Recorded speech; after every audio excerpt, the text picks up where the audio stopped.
Hello class, I'm Sonali and I'm your chemistry teacher for the session. This is your chemistry book. We have completed our first chapter in our previous videos. We have started our second chapter and your second chapter is physical and chemical changes.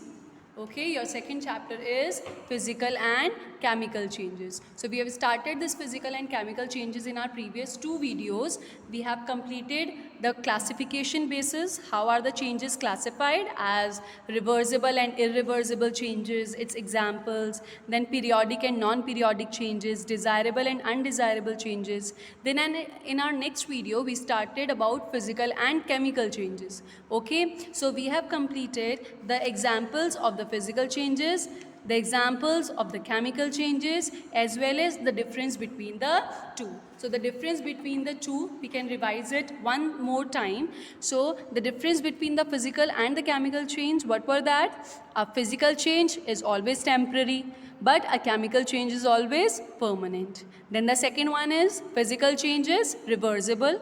You can reverse the physical change if you have converted the water into solid, okay, into ice, then you can get back the water, so it is reversible. But if you have burned a paper, can you get the paper back? No. So chemical change is irreversible. Now in physical change, no new substance are formed, but in chemical change, new substances are formed. And last, after a physical change, mass of the substance remains unaltered, but in a chemical change, the mass of the individual substances, it changes, it gets altered. Okay, it is altered. So we have read about the difference between the physical and chemical changes. We have read about the conservation of mass in a chemical change. Okay, so now in this video, we will discuss whether a physical and a chemical change occur together, they can occur simultaneously. Okay, so our next topic is, can physical and chemical changes occur together? So the answer is yes. Yes, they can occur together. The physical and the chemical changes can occur together. So we can take the example of the wicks of the candle. Okay, now when you burn a candle, okay, you kindle a candle, so what happens? The wax under the wick, the wax here under the wick, it will start melting. Okay, now the wax will flow down, and as soon as it will come in contact with the cool surface, what will happen? It will get solidified. First it started melting, and as soon as it came down, it came in contact with the cold surface, what happens? It gets solidified. So this is a change in state. Okay, this is a change in state, no new substances formed, and the change is reversible. You can get back the wax. Okay, so what is this? A physical change. This is a physical change, right? Because it is temporary, it is reversible, and no new substance is formed. Okay, so this is a physical change. But in the same example of burning of the candle, what is burning? A part of the molten wax, it has vaporized. Okay, it has got vaporized to form carbon dioxide and water vapor. So can you get back that wax back from the carbon dioxide and water vapor? No.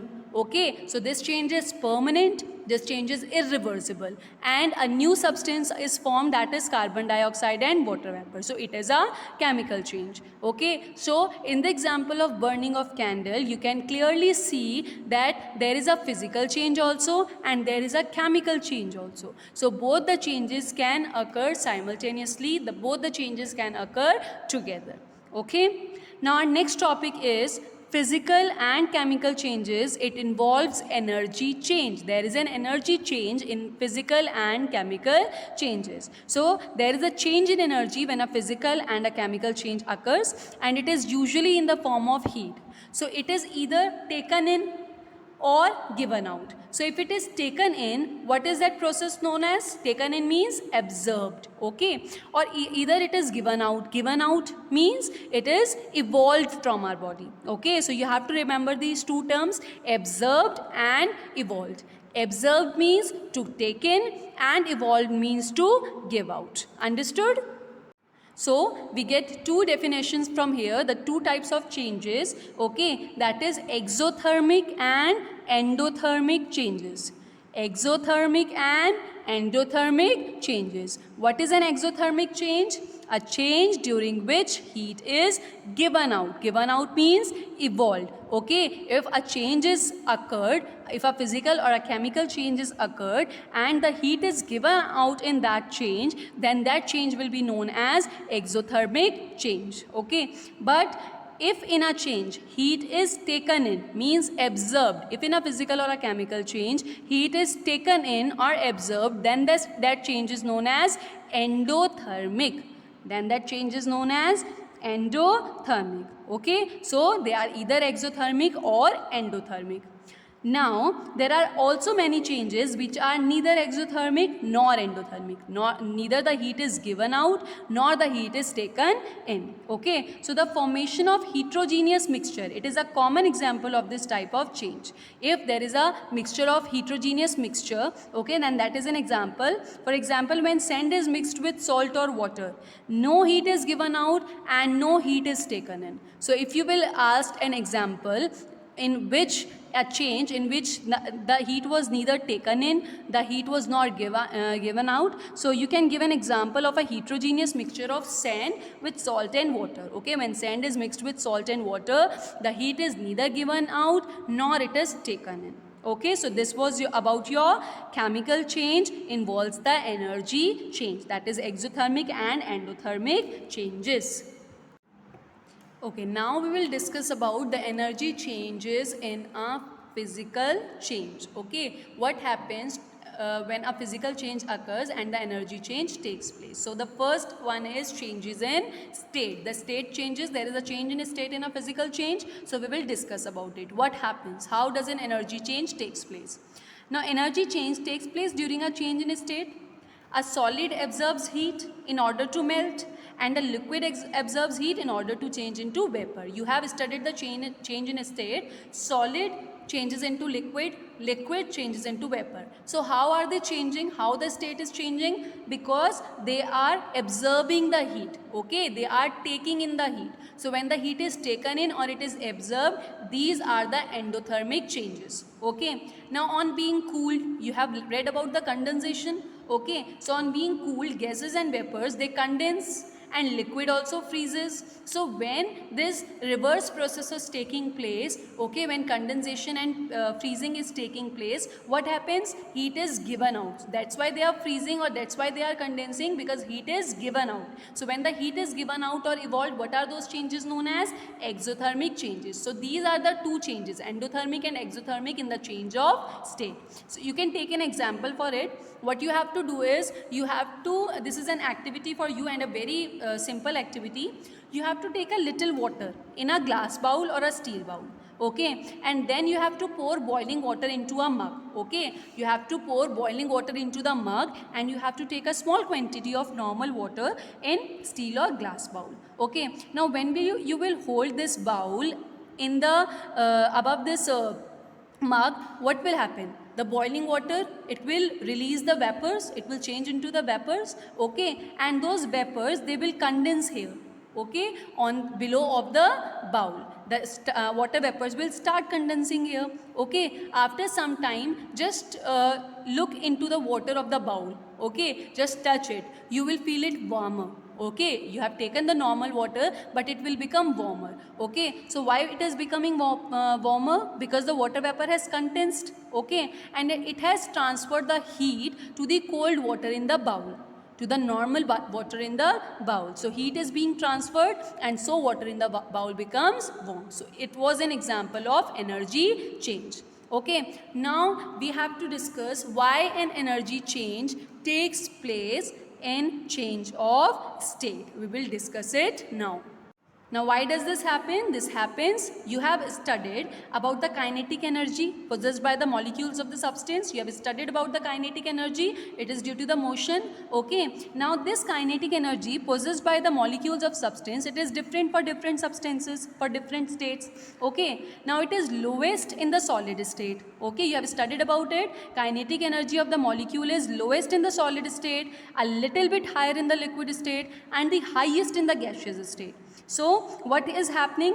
Energy or the heat, it is being absorbed by the solid to melt and a liquid to boil or vaporize. But heat is evolved out, we have just discussed, heat is evolved out if the vapors are to condense and the liquid to freeze. Okay, so heat is absorbed in melting and vaporizing, but heat is evolved in condensing and freezing. So these are the energy changes in the change of state, and it just happens because the kinetic energy of the molecules is different for different states. Okay, now dissolution. What is dissolution? When you are dissolving a solute in a solvent and heat is evolved or heat is absorbed, that is known as dissolution. Okay, so many substances evolve heat and many others absorbs heat while a solute is dissolved into a solvent. So we can test it with the following activity. Okay, what is this activity? You have to hold a glass in your hand. Okay, now pour some water into the glass. You have to take some water in the glass and you have to add a couple of spoons of glucose into it. Okay, you have to add a couple of spoons of glucose into it. Then mix the glucose. Okay, what will happen? You have hold the glass of water in your hand. Now what will happen? You will feel the glass a little bit colder, slightly colder. Now why did this happen? Okay, the dissolution of glucose in water, it was an endothermic change. Okay, it was an endothermic change. So all the heat from the glass was evolved, from the water was evolved. Okay, so what happened? It was absorbed and this endothermic change took place. So you got the glass a little bit slightly colder. Okay, and you can get back the sugar by evaporating it. So this was an activity for the dissolution. Now you must have also noticed, you all might have eaten the glucose. Okay, you might have eaten the glucose in your childhood, or now also you might be eating it. So what happens when you put some glucose on your tongue? What happens? Your tongue feels cool. Why? Because it is being dissolved in the moisture of our tongue, and while it is dissolving, the glucose is absorbing heat because it is an endothermic change. Okay, so it is absorbing heat from the moisture of the tongue, and that's why your tongue feels the cooling effect. On the other hand, if you add bathroom acid or the concentrated hydrochloric acid to water, then the heat is evolved. Understood? So this is your energy change in change of state. That is physical change. Now what was the reason for energy change in dissolution? What happens? During dissolution, the solute particles break up. When you add the glucose in the water, what happens? The solute particles break up from the main bulk and they hide themselves in the intermolecular space of the solvent. There are some intermolecular spaces in the liquid, in the solvent, so it hides them in the intermolecular space of the solvent. Okay. Now this affects the motion. It will affect the motion, it will affect the kinetic energy of the molecules, and kinetic energy of the molecule is dependent on temperature. So it will affect the temperature also. So a change in kinetic energy will result in the absorption or the evolution of heat, and that's why you find the cooling effect. Understood? So this was the reason for an energy change in dissolution. Now comes energy change in a chemical change. Okay, what happens in a chemical change? We have discussed about physical change. Now we will discuss about the chemical change.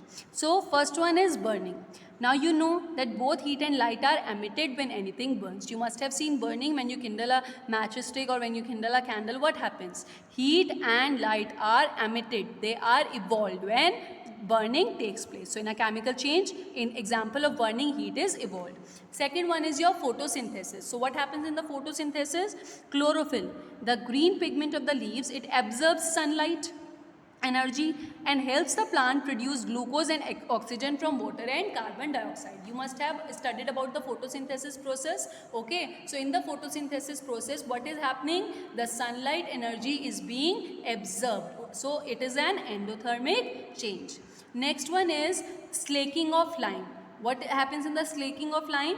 You have learned that slaking of lime is a highly exothermic reaction. So much heat is evolved when water is added to quicklime that the water boils during the reaction. Okay, whenever quicklime, this is a chemical, so whenever quicklime is added to the water, it evolves so much of energy, heat energy, that the water starts boiling. on the reaction. Okay, so quicklime plus water is equal to slaked lime plus heat. Heat energy is evolved in this process. So this is a exothermic change. So after discussing these three examples of chemical change, why an energy change in a chemical change, why this energy change is taking place? See, a chemical change involves a rearrangement of the atoms. What happens in a chemical change? Atoms are rearranged to form the new substances. So the reactant molecules break up and the product molecules are formed. What happens in a chemical reaction? Reactant molecules, they are broken down, and the product molecules, they build up, they are formed. Now these processes are not only opposite in nature, but they involve different amounts of energy too. Breaking of reactants and forming of products, they are completely opposite, and they involve a lot of energy, a large amount of energy. So in the overall process, there is either a surplus or a deficit of energy. Okay, either there is a surplus, means the energy is increased, or a deficit, means the energy is decreased. So if there is a surplus, the energy will be given out. If there is a lot of energy, the energy has been increased, what will happen? It will give out the energy, so it will be an this exothermic change. But if it is deficit means the energy is decreased, so it will take in the energy, and that will be an endothermic change. So there is a change in energy in a chemical change. It is just because the rearrangement of atoms takes place, and in the rearrangement of atoms, two processes are included: breaking up of the reactants and forming of the products, which requires a large amount of energy. Okay. So this was all for today's video. Okay, we have completed a lot of topics today. Now in our next video, we will discuss our last topic and the exercises and the question answers. Okay, attend your online classes too, and online classes and this YouTube sessions too. Okay, meet you in the next video. Thank you.